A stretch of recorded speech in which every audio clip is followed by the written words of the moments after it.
Hi students, देखो इस topic में हम कोनिकल पेंडुलम के बारे में देखते हैं। और कोनिकल पेंडुलम के टाइम पीरियड के लिए और एंगुलर वेलोसिटी के लिए हम एक्सप्रेशन डिराइव करते हैं। तो देखो हमने देखा है पेंडुलम क्या होता है। जैसे हमें पता है कि पेंडुलम यानी एक रिजिड सपोर्ट है। सपोज ये रिजिड सपोर्ट को अगर हम एक रिजिड सपोर्ट है उसे हम एक स्ट्रिंग है जो फ्लेक्सिबल है, मासलेस है और इनएक्सटेंसिबल है।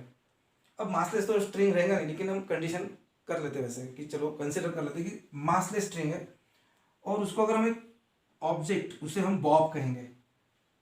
अब ये जो बॉब है ये मास बॉडी होती है, यानी इसमें थोड़ा मास रहेगा, ऐसा हम कंसिडर करते हैं। और ये पॉइंट ऑब्जेक्ट है, ऐसा हम कंसिडर करते हैं। तो इस सिस्टम को हमने पेंडुलम कहा था। अब अगर मैं इस स्ट्रिंग को अगर यहाँ तक ऐसे लेके जाऊँ, ठीक है, यानी इस वर्टिकल के साथ में कुछ एंगल फॉर्म करेंगे हम। ये जो इसका वर्टिकल है तो उसके साथ में ये एंगल फॉर्म कर दिया स्ट्रिंग में, ठीक है। ये स्ट्रिंग था ऐसे यहाँ तक था, लेकिन यहाँ तक मैं उसको खींच लिया ऐसे। अब देखो ये बॉब यहाँ पर है और ये इसका। अब अगर मैं इसे ऐसे हॉरिजॉन्टल सर्कुलर मूव करता हूँ इस बॉब को, सर्कल, लेकिन वो सर्कल कैसे रहेगा, ऐसे हॉरिजॉन्टल प्लेन में रहेगा, ठीक है। तो ये अगर ऐसे इस तरह से घूमेगा तो ये जो स्ट्रिंग है ये भी ऐसा घूमेगा। तो अगर हम इसको ट्रेस करते हैं तो हमें एक जैसे आइसक्रीम कोन रहता है उस तरह से हमें मिल जाएगा। तो इसे हम कहते हैं कोनिकल पेंडुलम, यानी वर्टिकल को ये जो बॉब है और ये जो स्ट्रिंग है ये वर्टिकल के साथ में एंगल फॉर्म करता है। सपोज यहाँ पर ये जो एंगल है इसका वर्टिकल कंपोनेंट लेते हैं, ये एंगल है यहाँ पे थीटा, ठीक है। अब कंसिडर करते हैं कि ये जो बॉब है इसका मास है m। तो इस बॉब पे भी कौन से फोर्सेस एक्ट हो रहे हैं। अब देखो पहले तो इस बॉब पे फोर्स एक्ट हो रहा है वो है, देखो बॉब का मास है m, तो एक वेट ऑफ द बॉब, हम उसे क्या कहते हैं, यानी gravitational force, that is weight of the Bob. तो इस वेक्टर से मैं दिखाता हूँ। सो this is the weight of the Bob mg, क्योंकि बॉब का मास है m और फिर वेट ऑफ द बॉब हो गया mg। तो ये फोर्स ऐसे वर्टिकली डाउनवर्ड इस पर एक्ट होता है। ये हो गया इस पर पहला फोर्स, ठीक है। सो पहला फोर्स कौन सा एक्ट होता है, weight of the Bob, that is mg। अब दूसरा कौन सा फोर्स इस पर एक्ट हो रहा है, टेंशन ऑफ द स्ट्रिंग। अब tension of the string along this length of the string act हो रहा है और इस डायरेक्शन में। तो उसके लिए मैं एक वेक्टर निकाल लेता हूँ। ये जो वेक्टर है this vector represent the tension of the string. जो फोर्स है वो रिप्रेजेंट करता है T0। कंसिडर करते हैं हम tension of the string is T0, ठीक है। अब ये दो फोर्सेस इस पे एक्ट हो रहे हैं, यानी दूसरा फोर्स कौन सा एक्ट हो रहा है, T0, which is called tension of the string. अब देखो ये जो टेंशन ऑफ द स्ट्रिंग है इसे हम दो कंपोनेंट में रिजॉल्व करते हैं, उसके रेक्टेंगुलर कंपोनेंट में। अब एक ये है और दूसरा है ये। अब जैसे कि ये एंगल थीटा है तो ये भी एंगल हो जाएगा थीटा, और इसलिए ये जो कंपोनेंट है थीटा के साइड में वो रहता है हमारा टी कॉस थीटा। T0 लिया है हमने यहाँ पे, तो ये T0 कॉस थीटा। और ये जो कंपोनेंट है फिर थीटा के अपोजिट साइड में वो रहता है T0 साइन थीटा। अब देखो इस बॉब को हम ऐसे हॉरिजॉन्टल सर्कुलर मोशन दे रहे हैं, ठीक है। अब हॉरिजॉन्टल सर्कुलर मोशन दे रहे हैं, इसका मतलब इस बॉब पे जो बाकी के फोर्सेस एक्ट हो रहे हैं वो सब कैंसिल हो रहे हैं, क्योंकि मोशन सिर्फ हॉरिजॉन्टल है और हॉरिजॉन्टल सर्कुलर मोशन है। तो ये जो सर्कुलर मोशन है उसके लिए हमें रिक्वायर्ड है सेंट्रीपिटल फोर्स। अब इस सेंट्रीपिटल फोर्स, ठीक है, in the plane of inertia हम अगर देखते हैं, in the plane of inertia, in the plane of inertia, in the plane of inertia हम देखते हैं तो ये सेंट्रीपिटल फोर्स कौन प्रोवाइड कर रहा है, ये जो इसका हॉरिजॉन्टल कंपोनेंट है T0 साइन थीटा, ये प्रोवाइड कर रहा है। और उसके वजह से उसमें है हॉरिजॉन्टल सर्कुलर मोशन, ठीक है। अब देखो यहाँ पे बाकी के फोर्सेस कैंसिल हो रहे हैं, इसका मतलब ये T0 cos थीटा जो है और ये mg है, ये क्या है, बैलेंस कर रहा है, ठीक है।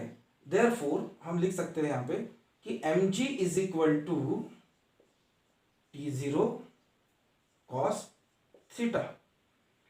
अब दूसरा जो इसको चाहिए सेंट्रीपिटल फोर्स, सेंट्रीपिटल फोर्स कितना चाहिए यहाँ पे, M R omega square, where M is the mass of the bob, R is the radius vector of this circle and omega जो है it is the omega is the angular velocity, ठीक है। अब ये जो एम आर ओमेगा स्क्वायर इसको चाहिए centripetal force, it is provided by T0 sine theta, इसलिए हम लिख सकते हैं यहाँ पे T0 साइन थीटा। इसे मैं 1 नंबर देता हूं और इसे देता हूं 2 नंबर, ठीक है। अब हम क्या करते हैं, डिवाइडिंग 2 बाय 1, डिवाइडिंग 2 बाय 1,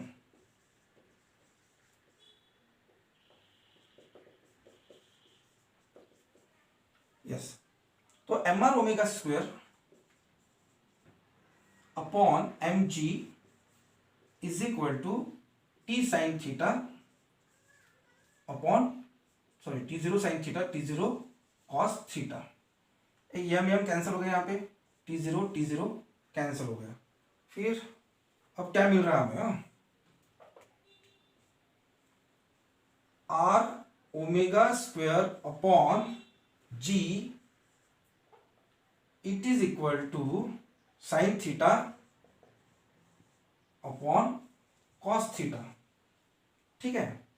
अब इसका मतलब ओमेगा स्क्वायर जी इधर लेके जाते हैं तो जी साइन थीटा अपॉन ये आर को इधर लेके आता हूं मैं, आर कॉस थीटा।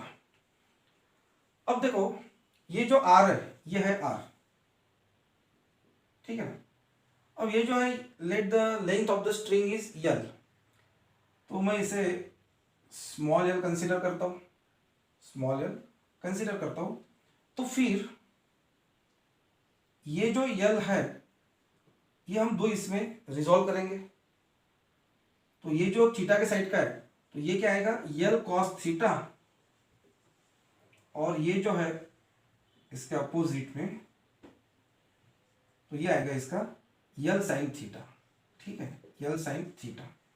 अब देखो ये जो पोजीशन वेक्टर है आर, इसकी डायरेक्शन भी ये साइड में, इसकी भी डायरेक्शन ये साइड में, और इसकी जितनी लेंथ है उतनी इसकी लेंथ है, तो ये जो आर है स्मॉल आर, तो ये यल साइन थीटा इतना है, since R is equal to L sine theta, ठीक है ना। और हम वहां पे लिख सकते हैं कैसा कैसा आ गया वो, ठीक है।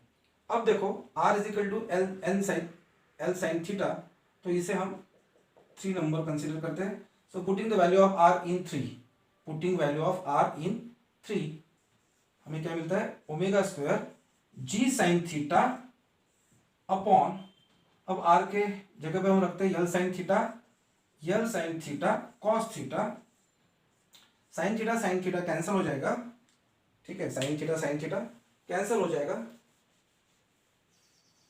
अब देखो omega square is equal to G upon L cos theta, so taking square root, तो हमें क्या मिलता है, omega is equal to under root G upon L cos theta. अब ये हो गया हमारा expression for omega, angular velocity के लिए हमने एक्सप्रेशन निकाल लिया है। अब हमें निकालना है टाइम पीरियड। अब व्हाट इज टाइम पीरियड, अब ये हॉरिजॉन्टल सर्कल फॉर्म कर रहा है तो इसका सर्कुलर मोशन है, तो एक कंप्लीट ये करने के लिए जितना टाइम लगेगा it is called time period, और हम लेते हैं टी से। अब देखिए ये पूरा एक सर्कल कंप्लीट करने के लिए जितना टाइम लेता है वो है टाइम पीरियड, और हम उसको डिनोट करते हैं कैपिटल टी से। Now we know that v जो रहता है वेलोसिटी, हमने पहले देखा था, एक बार सिर्फ यहाँ पे आपको बता देता हूँ, तो वो रहता है 2 पाई आर अपॉन टी, क्योंकि टी में वो कितना डिस्टेंस कंप्लीट करता है 2 पाई आर, देखो velocity is equal to distance upon time, तो 2 pi R. Now v is equal to omega R, v is equal to क्या रहता है, ओमेगा आर, तो फिर इस v की जगह पे हम ओमेगा आर रखेंगे, तो omega R is equal to 2 pi R, तो ये आर आर कैंसिल हो जाएगा, तो omega is equal to 2 pi upon T.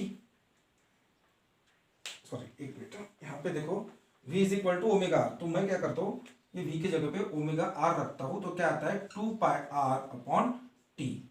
अभी आर आर कैंसिल हो जाएगा तो omega is equal to 2 pi upon T. ठीक है, अब जगह नहीं तो मैं फिर से लिखता हूँ, यहाँ पे जगह नहीं तो so omega is equal to 2 pi upon T. ठीक है, so it is equal to g upon L cos theta. अब हमें t के लिए एक्सप्रेशन निकालना है, इसलिए हम क्या करते हैं अभी इसका इनवर्ट इंडो करते हैं, तो हमें मिलेगा इनवर्ट इंडो करते हैं तो t upon 2 pi is equal to under root L cos theta upon G. ठीक है, तो 2 पाई को इधर लेके आते हैं, so t is equal to 2 pi in bracket L cos theta upon G, sorry जी हाँ ठीक है 2 pi upon L cos theta upon G. So this is the expression for time period t। Okay.